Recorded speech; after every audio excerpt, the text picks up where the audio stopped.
one and punish. But if the first shot jails, then this is all guaranteed get the fuck off me. And like this is full screen. This is where RoboCop wants to be. He wants to be all the way back here. Low auto 9 is now much more of a problem. And we'll see what happens. So backing up, there's the low auto 9, and then more of the rifle, just back to full screen with the amplify on that. This is crazy though. Once again, now Izzy pulling out another character. Honestly, if he wins this, ooh, terminal strip, no meter to side switch.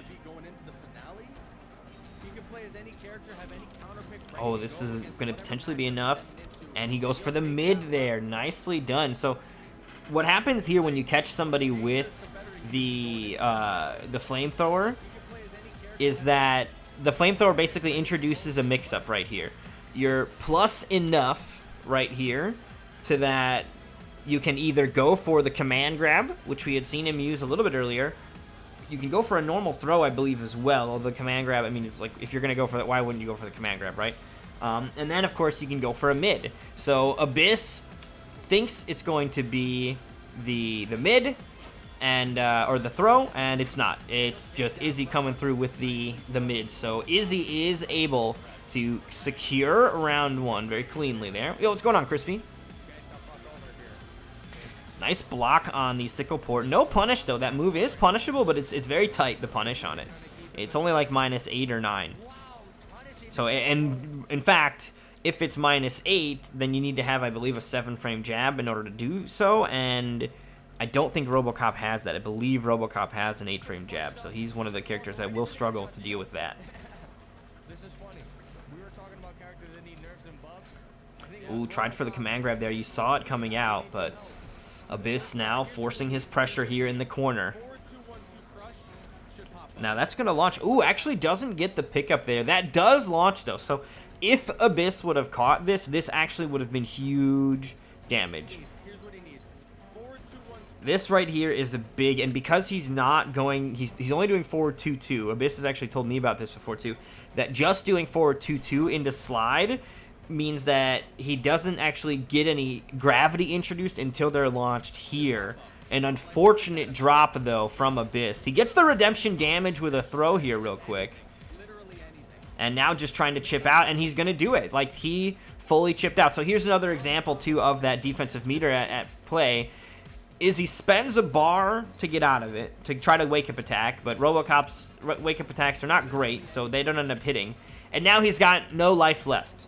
So this shadow slide, the first one, would have been enough to kill. This is how much life he has before the slide would have connected. Because he has defensive meter, the first one eats his defensive meter. Then Abyss amplifies it, and because there's no defensive meter left, then when he blocks the last one, then he dies. And that's why it also says chip avoided here. So chip avoided only triggers on the screen when you've basically spent your defensive meter to avoid dying from chip. Maybe NetherRealm was afraid of, like, you know, giving him too much zoning potential and then that combo potential on top of that. So really strong stuff here as Abyss forces Izzy into the corner. Interesting here attempt, though. Nice little combo as well from Izzy. And just back-to-back on the command grabs.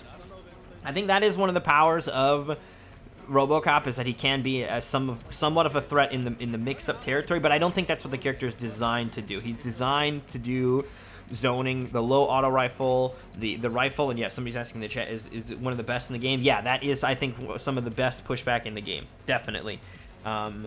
It does, I think, have the problem with that if it doesn't jail, it can be ducked, and that can be problematic. Which I think that's oftentimes a lot of the ways that a lot of good pushback stuff works. Is like, yes, this will push people back really far, but it's not like a guaranteed. Like, there are ways that people can get around it. Otherwise, it'd be too much. So Izzy goes for, what just happened? All right, now we're good. All right, nice throw here. Locked down in the corner. Ooh, tried for another throw. I love that Izzy's getting these really clean, short combos, too. Izzy is consistently ending in the terminal strip. You saw it after the interactable combo that he got, just a quick uppercut, and then whatever hit into the command grab. And he's doing the same thing here, is he's trying to just make sure that he gets these clean combos that don't really cost a lot. And okay, he actually caught him with the crushing blow here. I don't know. Oh, I know what he did. He caught him on a roll here. So he gets the terminal switch, the terminal, and he goes just for a meaty string here. Now this meaty string ends up whiffing here, which is not necessarily great for Izzy. Izzy didn't commit to the whole string, however. He just did the first 2 hits. Perhaps he was looking to hit confirm it, realized that it didn't happen, so didn't use it. But because it whiffed and knocked him out of the air, anytime you get hit out of the air, you fall to the ground. So Abyss gets hit to the ground, tries to roll out. He says, I've had enough of this shit. And Izzy says, no, I've had enough of this shit. Catches him with the terminal strip off of the roll, which is its crushing blow requirement. Very nicely done by Izzy. The roll patrol definitely out and about here tonight. That is a good play and call by him. I think that sequence from Izzy was really smart. What he had done, I think, was he was going for forward 1-2. He didn't commit to the end of the string or special canceling because he wanted to see what had happened. If he would have gotten clean hits out of the air, maybe he would have had a different approach. Or if it would hit on the ground, I think was more of the idea. If it hits on the ground, then he's going to cancel into a gunshot or the flamethrower to keep the mind game going. Probably the flamethrower, actually. But because he saw it didn't hit and it hit out of the air, he let him fall, and then he just kind of waited. And Abyss was so frantic to get out of there that he ends up getting opened up by that crushing blow.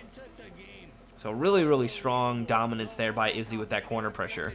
Izzy will secure the opening game here.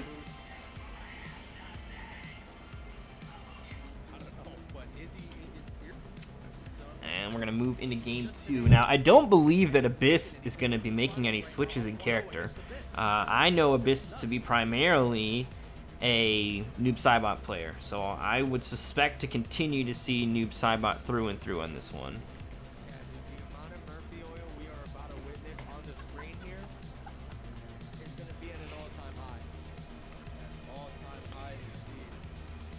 And he's still got the same variation as well. So Abyss not making any changes to his variation. And I think that's honestly a good idea. That game wasn't, like, even though Izzy won it, it wasn't the kind of game where Izzy dominated it, right? It was just a series of unfortunate decisions made by Abyss there in the corner. He got caught rolling when he shouldn't have. Like that, you know, Izzy decided to throw at the right time, and you can't necessarily say that means that the variation or the character's got to go. That's something that it just, okay, make some minor adjustments and you can definitely come back from that. So here one of those adjustments is going to be, and we talk about this a lot here, is the opening moves. You can see the fire that RoboCop attempted to shoot, but Abyss's low slide is going to be the opening move, and it's going to catch him. And this is going to be great as an opener because it's got the right coverage. It'll catch people that are backing away. It's, for the most part, at a distance that's safe. I believe it will be a little susceptible to people jumping in on it. So if people make the risky attempt to just jump forward at the round 1 start, they will catch you if you're just sliding right away. But, I mean, nonetheless, able to catch his opponent, and that's going to start building that clone crushing blow. In fact, he's going to amplify it. He's got 2 on the board already. And that clone crushing blow, if you have low slide, it becomes viable. And it is one of, I think, the better ones in the Noob Saibot toolkit. I mean, if you consider his other crushing blows, definitely better. Terminal strip, amplify for, oh wow, okay, forces a breakaway, but that was really nice. He got a lot of corner carry out of it, and then ended up opening him up with that combo starter in the corner.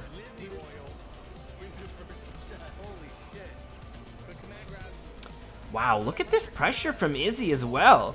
Izzy really turning up the heat here.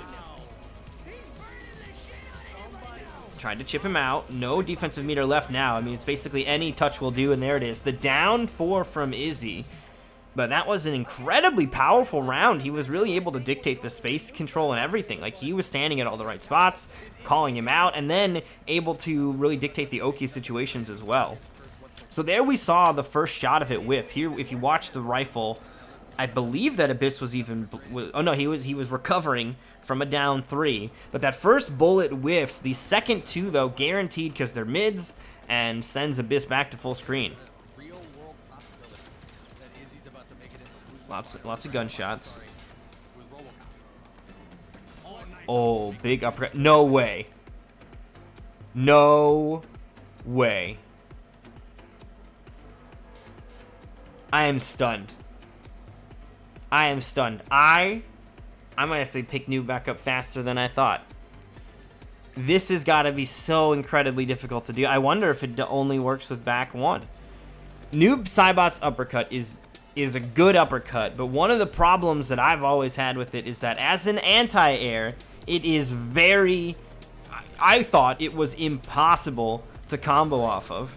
But here, Abyss, the master Noob Saibot, showing that it is even possible. I mean, this is... You can see the purple arc on it here. This is sort of the coverage that it's got. And that includes back behind your head, which is where he somewhat caught him here. And not only is he going to get this full launcher, not only is Izzy out of defensive meter, so he's going to be able to convert whatever he wants off of this. So this is going to be big numbers here for Abyss likely. 328 for that, and he didn't have a crushing blow or anything even needed on that. That was really, really good stuff there for Abyss. So a solid life lead here, and he actually... Ooh, I was going to say he might have been able to kill off that combo, but the drop will be costly. Able to secure the round in the end. Abyss starting to turn it around.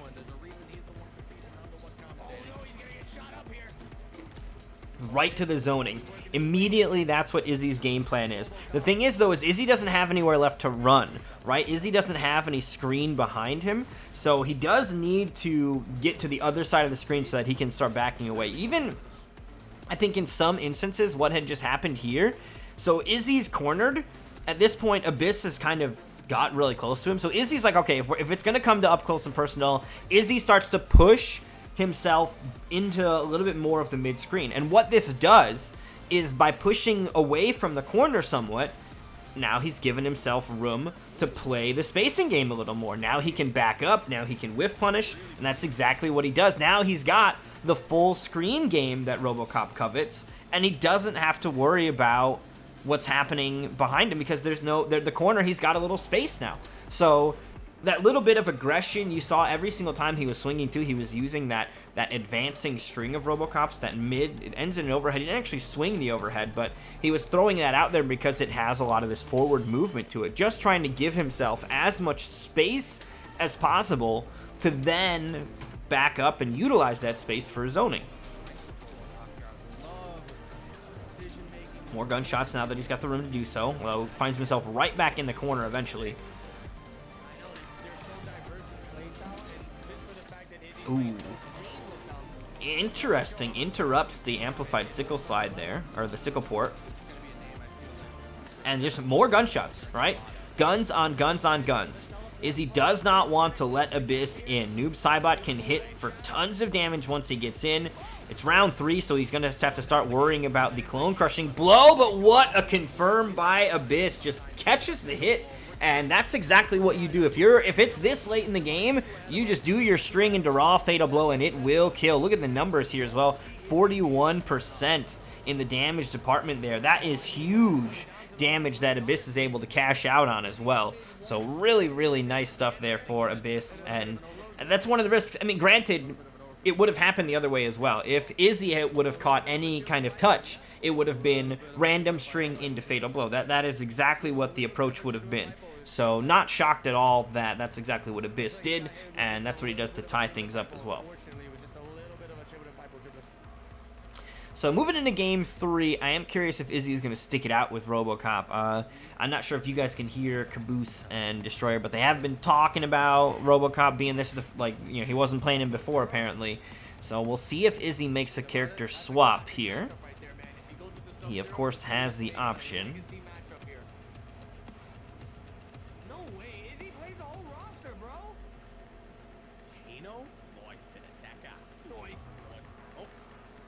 What is Izzy going to do? Wow, Izzy's going to go with Jade? I don't know if he's going to go with Jade. Is he really? Interesting. I don't think I've even really seen much of Izzy's Jade. But Izzy does play the whole roster. That indeed he does do. You know, I'm quite familiar. I've seen Izzy play quite a bit. And he absolutely does play the whole roster. He's a very, very talented individual. And he's not bound to just one character. You know, his Sub-Zero, I think, is the character that first got him on the map, but since then, he's won plenty of things with a whole slew of characters. Interesting opener here, though, from Abyss. So immediately, Abyss takes to the sky, and I think that you can see the hesitation. He didn't jump and immediately do the sickle port. What he did was he jumped up into the air, saw that Izzy had also jumped, and that's when he went for the sickle port.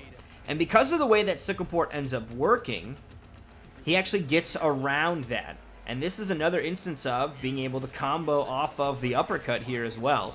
So Abyss going to spend some meter to do it, but that is not bad damage at all. 338 right out of the gate here. All from just like a solid read from round 1 start. Close enough to get underneath those glaives as well.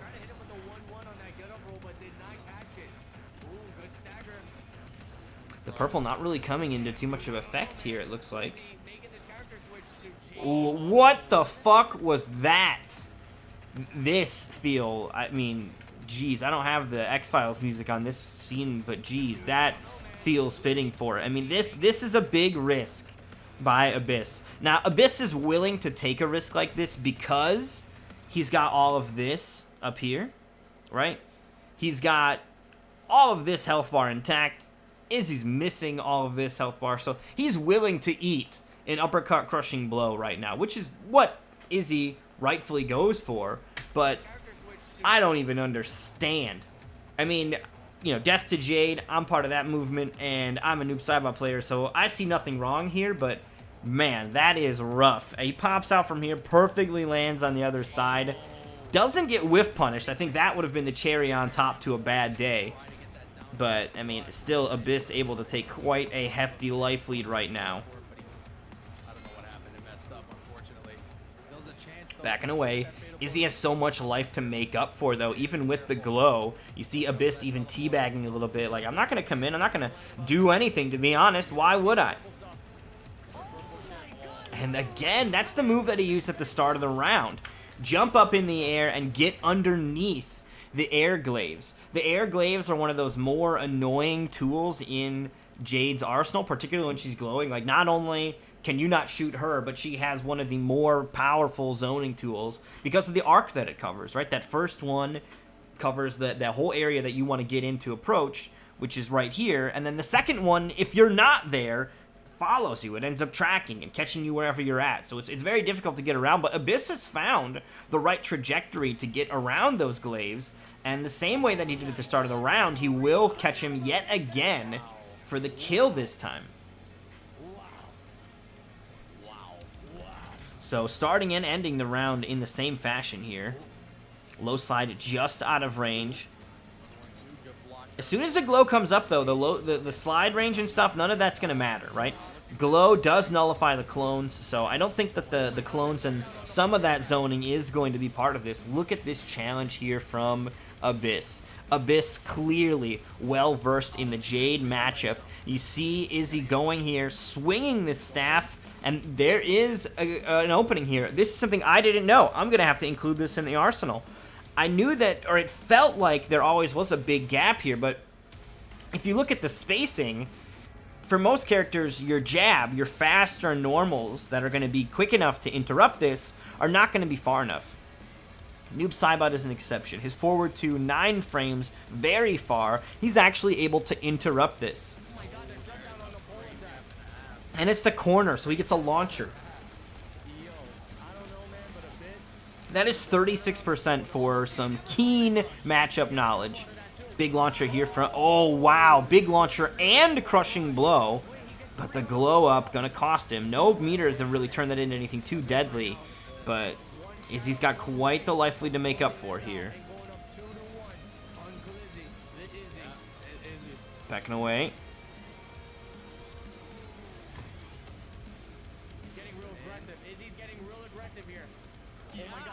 Ooh, and that's going to be Fatal Blow. Okay.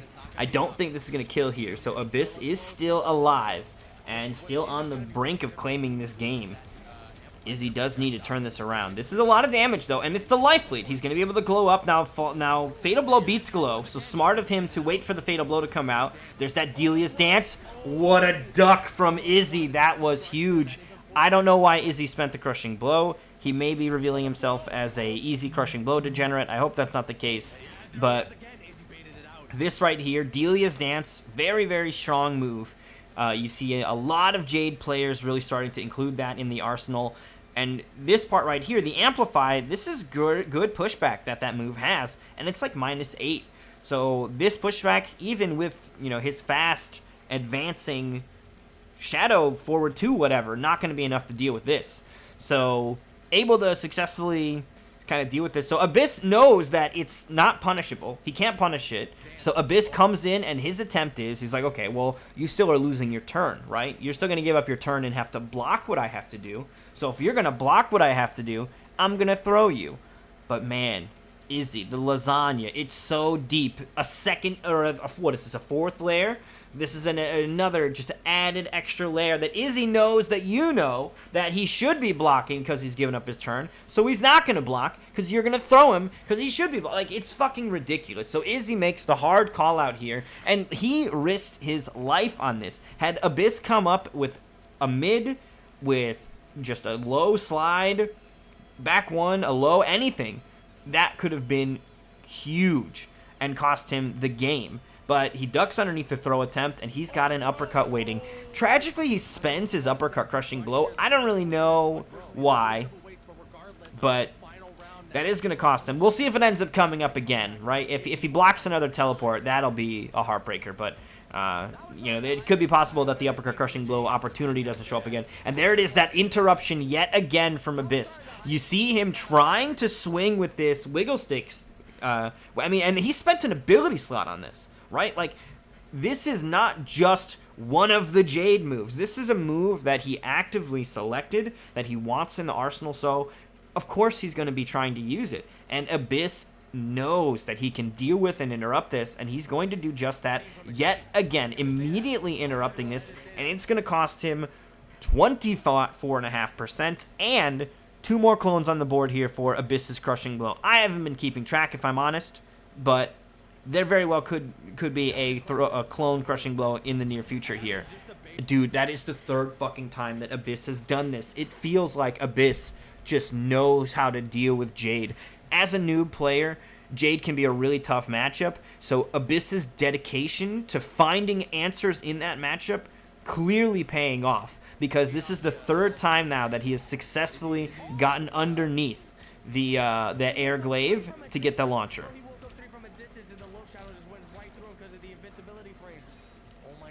Now Izzy starting to lose this life lead here. Abyss has a really, really strong life lead.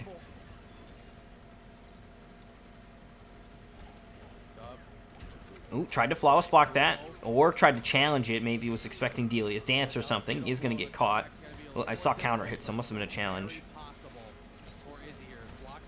I love the low slide, or the low sort of attack into the low slide. I think that the low slide ends up being, for Noob Saibot, typically off of this move right here he's about to do, right here, this low, you can't do anything with this. If you finish the string, it's punishable. If you hit them with it and you don't cancel it into a special move, you're -5. You are -5 on hit for this move, okay? I don't know why. I'm just telling facts. I don't know what that means, but you're -5 on hit for this move. Weird. So you have to special cancel it. Now, special canceling it is a bit of a risk with his base kit of specials. You can't cancel into teleport here. That's death. Cancel into his straight clone. That doesn't go well either. Spirit Ball, a lot of his specials end up being unsafe. However, the low slide with the Amplify lets you actually use this. Because aside from the fact that this move is -5 on hit and a bunch of other, like, what is happening here? This move is really good. It's a really good move. It's a low. It is much like the spawn normal that we were talking about earlier. It doesn't put him at risk. He's able to send out the homie to do the attack without needing to really risk himself. That is huge, because now you can harass your opponent and not worry about getting hit in the process. But it has all these other drawbacks to it. Low slide really makes up for those, because now you can use this move to harass. So he's going to slide, amplify all of this pushback. He's minus like 8 or 9 or something like that. Maybe it's even more than that, but it's too far away for Jade to do anything. And Jade doesn't have a life lead either, so Jade has to get in and do something. Ooh, trying to swing with that uppercut. Izzy is definitely running out of health. Here's a throw. Abyss still has over 50% health, though. And now Abyss is just running away. Abyss does not want to deal with the obnoxiousness that is Jade. She's got this glow, so now he can't actually on block get away with keeping his stuff safe, right? Like typically noob Cybot players would feel comfortable maybe challenging and throwing normals out, because when they cancel into the low slide, it gives them that pushback that they feel comfortable with, and it keeps them safe. But now when she's glowing, you cancel into slide on block when she's glowing and you're hanging yourself. She doesn't have to block it at all. She recovers super early and you get punished. So because she's glowing and he has such a life lead, he doesn't have a real demand to go in. So he's just going to back away and continue to do so. I don't need to get near you. There's only 20 seconds left on the clock here. That is not enough of a sort of driving incentive for me to want to get in. I have a, what is this, 40% life lead.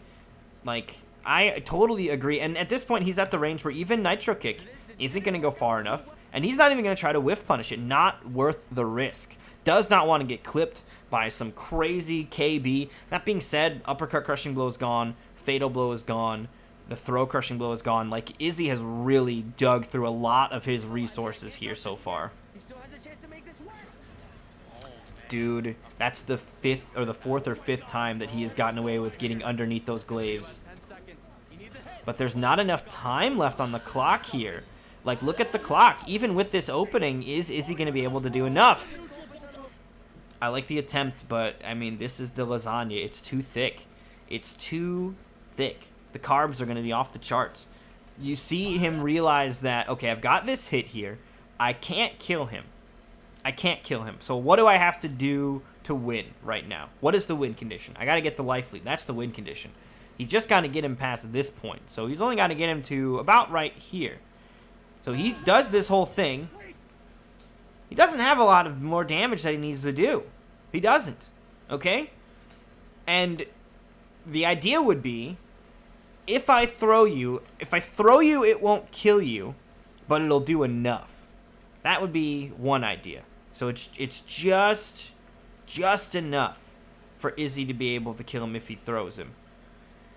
And that's why Izzy goes for the throw, because Izzy also thinks to himself, well, if I'm gonna try to kill you, I need to hit you with like more shit again. I need to open you up. So he thinks that Abyss is gonna sit there and he's gonna keep blocking, right? He's trying to just prevent as much damage as he can.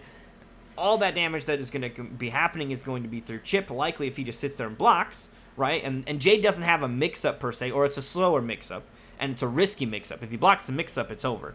So he's like, okay, typically they're just going to sit there and block, wait it out. There's only 5 seconds left. But Izzy thinks, okay, well, he's going to block, because that's what I would want to do, is just block it out. So he goes for the throw. And because he goes for the throw, in fact, did that not look like Abyss was blocking? I think that Abyss had the right idea. Look at this. Look at this. Or Izzy had the right idea. Look at this. That looks like block. That, to me, does not look like Abyss is not holding block. So what probably happened here, and this, it happens to the best of us, is he was too early on his throw.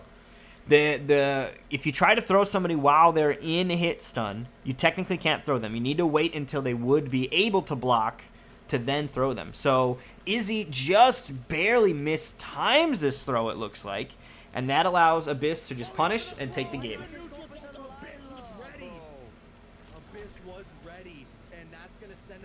So either Abyss was ready and neutral ducking underneath that, or Izzy just mistimed it.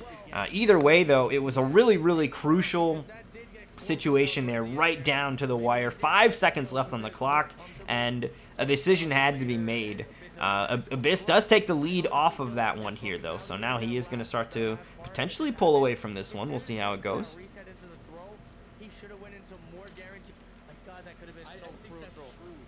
So now Izzy's turn. Pick another character. He started with RoboCop. That's where he got his first win.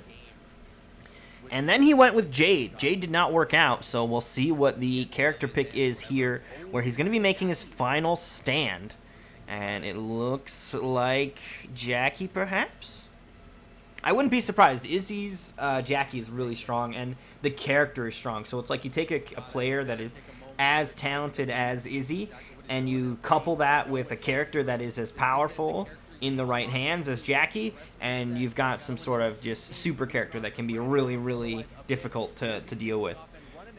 I mean, it takes a lot of execution, and in some ways you have to kind of be able to read when your opponent's going to be pushing buttons. I mean, she's really only like -4 at most on a lot of her staggers, so it's not tough. You know, it's a very small window for them to respond in, but if you can catch them off guard and then confirm that into her really strong damage, this character can go absolutely nuts.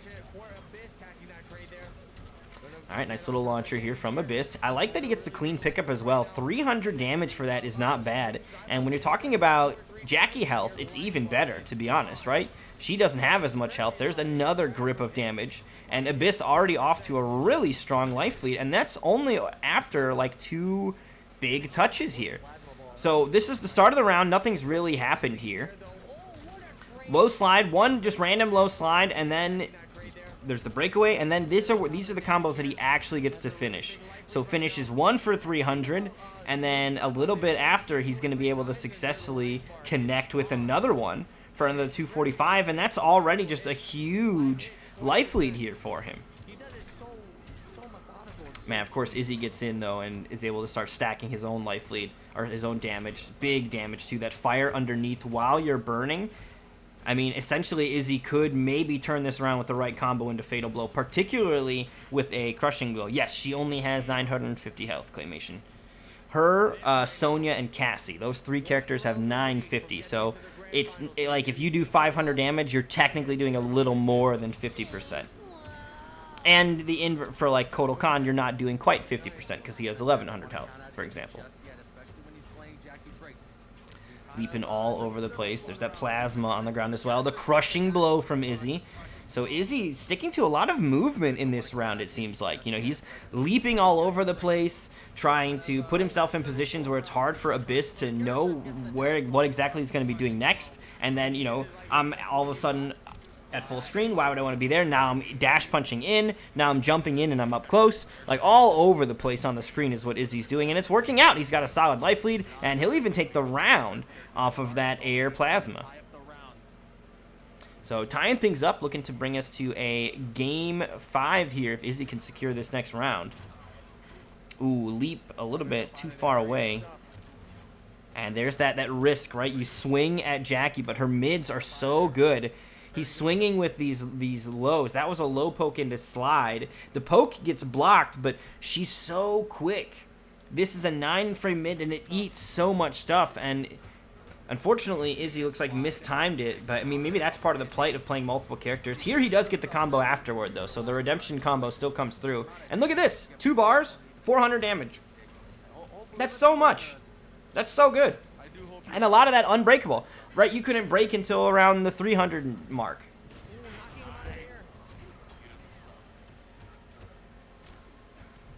Now, Abyss is just outside of Fatal Blow territory. And Noob Saibot's Fatal Blow is deadly because of his ability to utilize it in, like, consistently. Oh, Opties. And there we go. As soon as I say that, he's going for it. So it's final round. He's trying to take as much damage as he can. And Noob Saibot hits like a fucking tank. Look at this. 538 damage. That is huge from Abyss. Massive damage from Abyss. And that is what some of the power of Noob Saibot is. And I think this is on an interrupt on the plus frames. Let's see what Izzy was going for. So yeah, Izzy's going for the plus frames right here. So there is a gap in this string that can be interrupted. So Abyss challenges it. And not only is he going to challenge and not have to deal with the plus frames, but because you challenge with a jab, he gets to turn this into full monumental damage. This is so much. 332 damage before the Fatal Blow connects. Before the Fatal Blow connects. And it's final round, so you might as well spend this shit. I know it's not going to kill, but you're not going to be able to save it for later. So take the life lead and take the damage.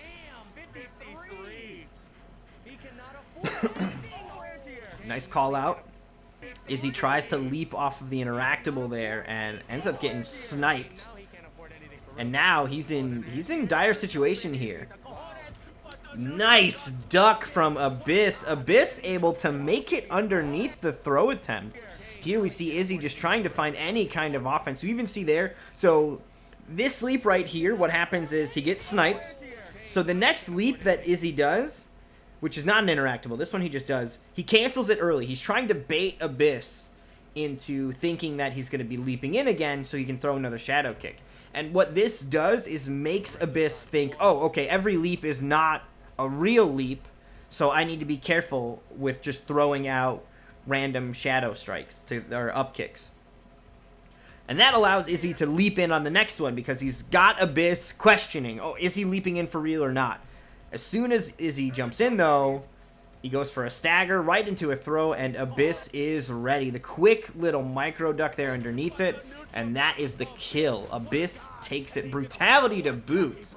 And that was such a great showing from Abyss of what Noob is truly capable of. I think two things I want to note before we wrap this up about Abyss and Noob Saibot is, first off, not only is he playing Noob Saibot, which I think is, Noob Saibot's a character that I'm fond of, but he's playing builds that one would not necessarily think is the optimal. His use of Sickle Port, for example, the move where he teleports in the air by throwing his sickle and teleports to it, not only does he just have that move in the arsenal, but he was actually getting great usage out of it. And that's a move that many people from the outside would look at and say, that move's never coming back.